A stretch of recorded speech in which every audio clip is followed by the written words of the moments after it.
Sa galing parang ay sa pagkakita pagkamapunuin ng isang tao o ang kulitan si Jesus ay marami ang binibilang na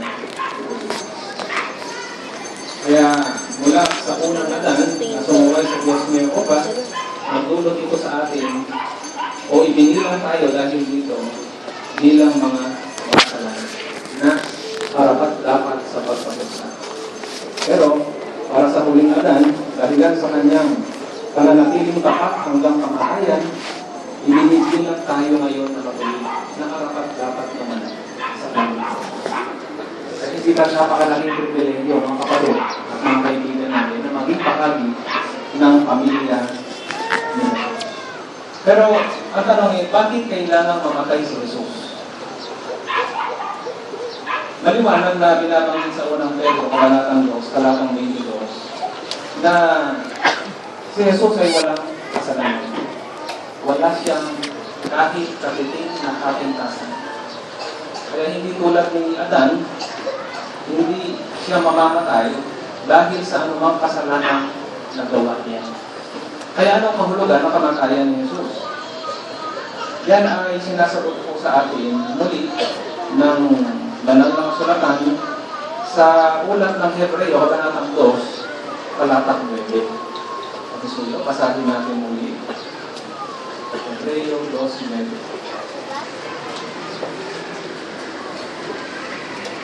Sabi, ngunit nakikita natin si Jesus na ginawang mababa ng kaunti kaysa sa mga anghel, na pinulungan ng kalwalhatian at karangalan dahil sa pagdurusa ng kamatayan, upang sa pamagitan ng di sana nararapat na kabaitan ng Diyos ay matikman niya ang kamatayan para sa bawat tao.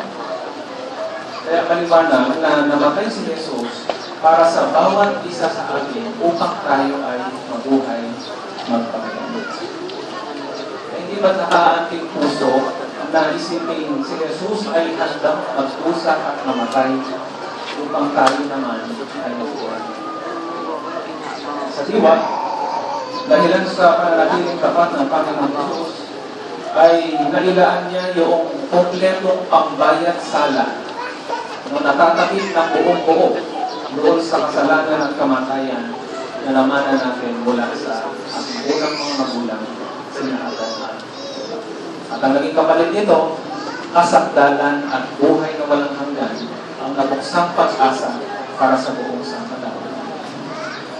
Ang kapanapanabik at napakabuting balita para sa ating lahat. Pero ang susunod na tanong, mga kapatid, mga kaibigan, ay saan tayo mabubuhay magpakilanman? Sa langit ba o sa lupa? Kanina, natutuhan natin na upang mabuhay magpakilanman, kailangan tayo maging bahagi ng pamilya ng Jesus. Nasaan si Jesus? Nasa langit. Ano yung sabihin? Paroroon din tayo sa langit. Kaya pamilya tayo ni Jesus. Yun ba ang ibig sabihin? Pero, sasagutin natin ngayon ang susunod na tanong o ikalawang tanong na naibangan kanina, kung sino ang nakikinabang sa maibiging sakripisyo ni Jesus. May kaugnayan ito, ang sagot sa tanong na ito ay may kaugnayan doon sa naibangong tanong kanina. Kung saan tayo mabubuhay magpakilanman, kung sa langit ba o sa inilalarawan ng Biblia ang dalawang pag-asa para sa tapat ng mga tao. Dalawang pag-asa. Nangangahulugan na ang makikinabang sa maibiging sakripisyo ni Jesus ay dalawang grupo ng mga tao.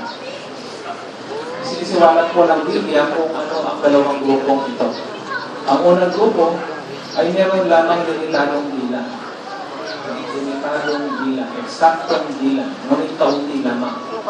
At sila ay tatanggap ng buhay na walang hanggan sa langit.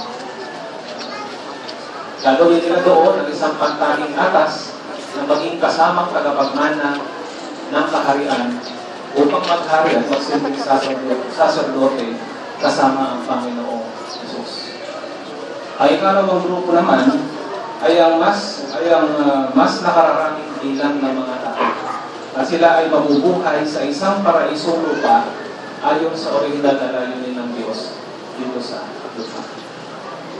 Kaya yan ang dalawang grupo na makikinabang doon sa magiging sakripisyo ni Jesus. Bagaman magkaiba sila ng pag-asa, pareho silang bahagi ng pamilya ni Jesus. Kaya sa Hebreo, Kabanatang 2, Talatang 17, yung may makalangit na pag-asa ay tinatawag ng mga kapatid ng Kristo.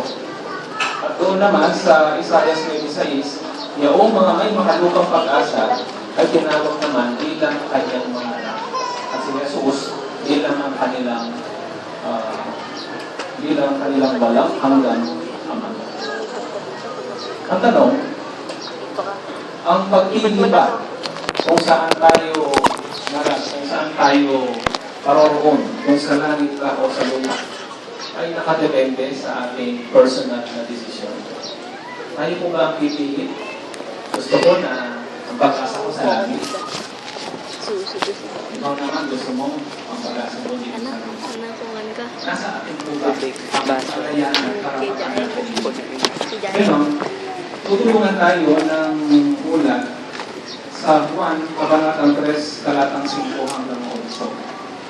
Ito po yung kanilingan para sa may makalangit na pag-asa. Kailangan silang maipanganak ulit o maging born again sa Espiritu. Ang tanong, ang pagiging born again tao, pagkapanganak ulit sa Espiritu, ay isang personal na pagpapasya ng isa.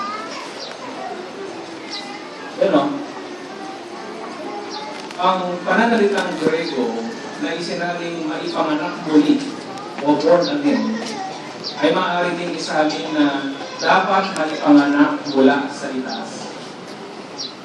Meron itong katumbas na salin na dapat maipanganak mula sa itaas. Kaya ayon sa salin yon, ang pagiging born again ay mula sa itaas, sa mga tinga mula sa Diyos na Jehovah.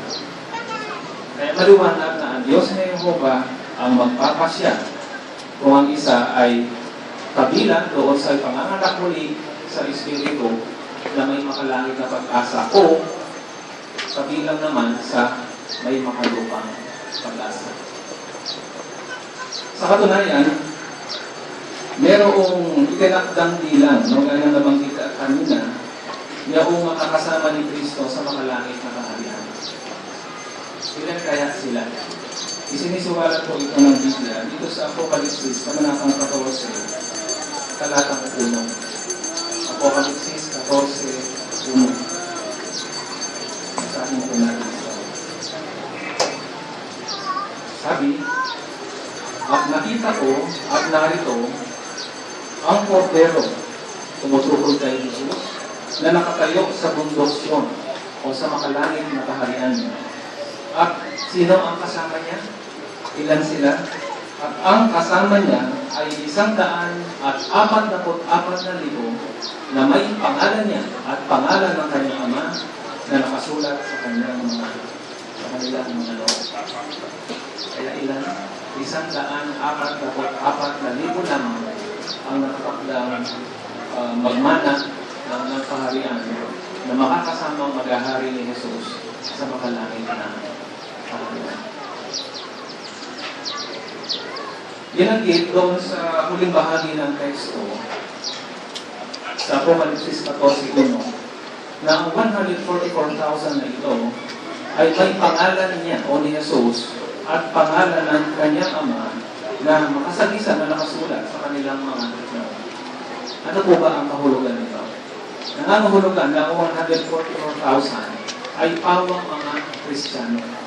Sila ay tunay na mga tagasunod ni Jesus. Tinutularan nila ang tulad Kristong landasin ng katapatan hanggang sa kanilang kamatayan bilang mga tunay na lingkod ng Diyos na Jehovah. Yun ang kahulugan na pagkakaroon nila ng makasagisan na tatag sa kanilang noon ng pangalan, kapwa ng Panginoong Jesus at ng Diyos na Jehovah. Isa pang tanong ang bumabangon. Paano matitiyak ng kabilang sa 144,000 na mga tapat na lingkod ng Diyos na sila na ay may makalangit na pag-asa? Meron bang tutulong sa kanila mula sa Diyos na Jehovah para makapagpasya sila ng tama? Yamang ang pagpili ay nakasalalay hindi sa kanila, kundi sa Diyos ng Jehovah.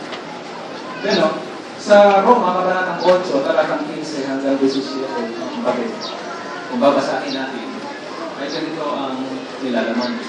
Roma 8, 15, 17. Roma 8:15 hanggang 17. Sabi po, sapagkat hindi kayo muli tumanggap ng espiritu ng pagkaibig na sanhi ng pagkatakot, kundi tumanggap kayo ng espiritu ng pag-aampon bilang mga anak. Na sa pamagitan ng espiritong iyon ay sumisigaw tayo, Aba, Ama. Ang espiritu, sabi sa 16, ang espiritu mismo ang nagpapatotoo kasama ng ating espiritu na tayo ay mga anak ng Diyos. Kaya nga, kung tayo ay mga anak, tayo ay mga tagapagmana rin. Mga tagapagmana nga ng Diyos, ngunit mga kasamang tagapagmana ni Kristo kung magrurusa tayong magkakasama upang luwalhatiin din tayo magkakasama. Kaya, paano matitiyak ng kabilang sa 144,000 na may makalangit na pag-asa na pinahira na ang banal na espiritu na sila nga ay kabilang sa grupong ito. Oo, initiyak ng espiritu ng Diyos na Jehovah sa bawat isa sa kanila na meron silang makalangit na pag-asa. At udyok ng banal na espiritu ni Jehovah, pakikilusin sila ngayon na makipahagi sa mga emblema ng memorial. Alalaong bagay ang tinapay at alam. Yamang sila lamang ang karapat dapat makipahagi. Ngayon, sa kabilang dako naman,